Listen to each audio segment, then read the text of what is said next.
there are a few different perspectives that might be helpful. One is to recognize that, how do we put it? We've talked about the dynamic of the rock tumbler, that we're all of humanity's ego, this whole world is a giant rock tumbler in a way. Everyone's egos bashing against each other, and the pain is helping to wake us up. Are we making sense with that? That's a very simple statement about a global evolutionary process that the species has been going through for millions of years.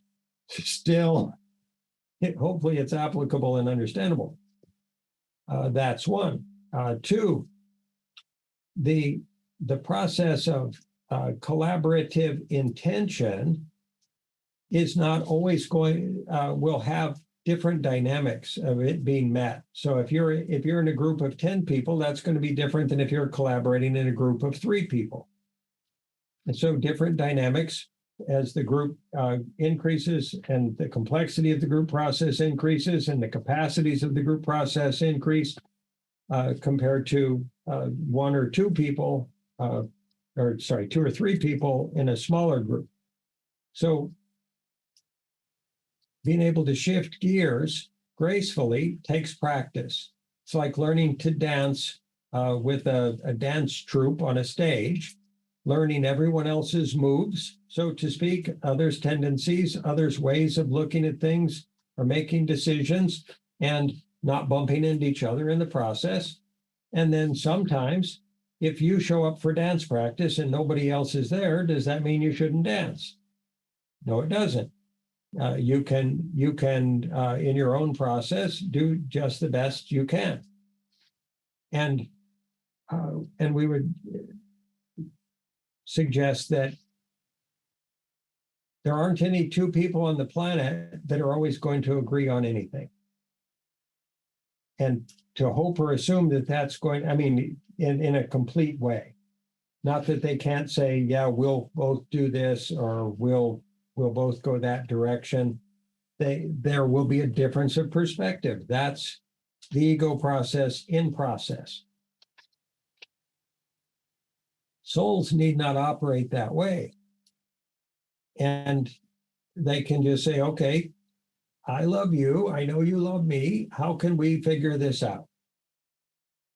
How can we get the best result for everybody?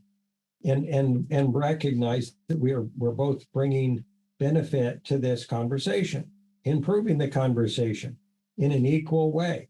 Sometimes I'll have a thought that's useful, sometimes you'll have a thought that's useful, and the back and forth process is going to improve the end product. And that said,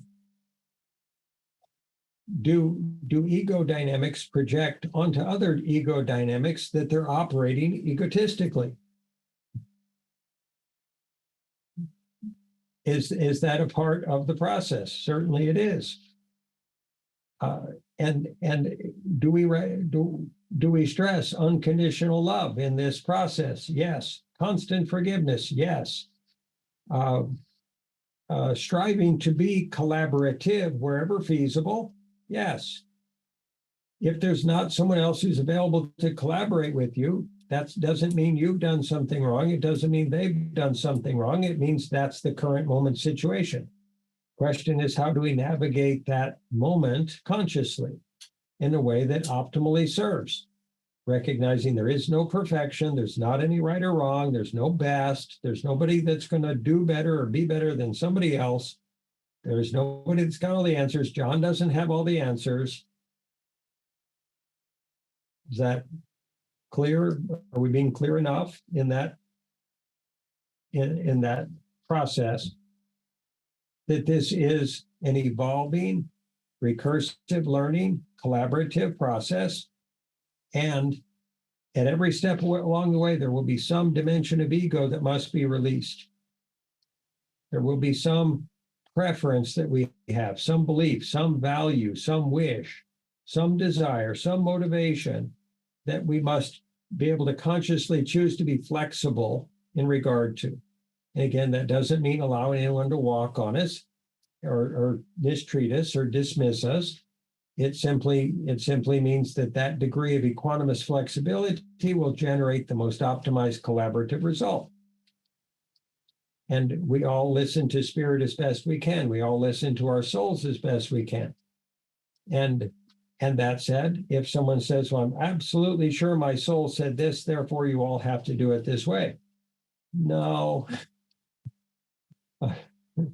you don't have to do things John's way, John's soul's way.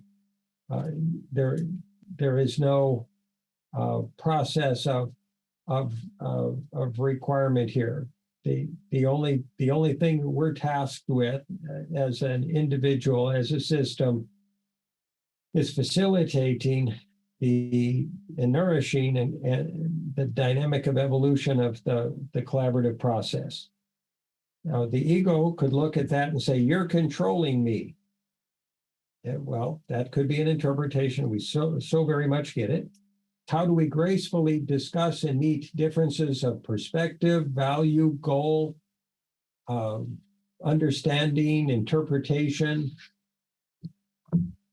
without expectation, without judgment, with unconditional love, with the assumption of positive intent on the other system's part, with the understanding that it's almost always a misunderstanding or an incomplete understanding that's occurring. It's almost always that we haven't put our piece of the puzzle together with their piece of the puzzle in such a way that we both have an aha moment. We can recognize that that's collaboration. That when we find a way, we've each got a piece of the puzzle, we try to put them together this way and they don't fit, so we spin them around. We try to put them together that way and they don't fit. Nobody gets upset about it because we're just we're just turning pieces of the puzzle around. Eventually we find a way that pieces will fit together and we say, yeah, that's good, that's a success. In that process, everybody won, everybody succeeded, everyone did well. Everyone served, everyone contributed, nobody failed, no one was wrong, no one moved their puzzle piece the wrong way. And we're just learning to put the pieces of the puzzle of life together ever more efficiently and in a sustainable way.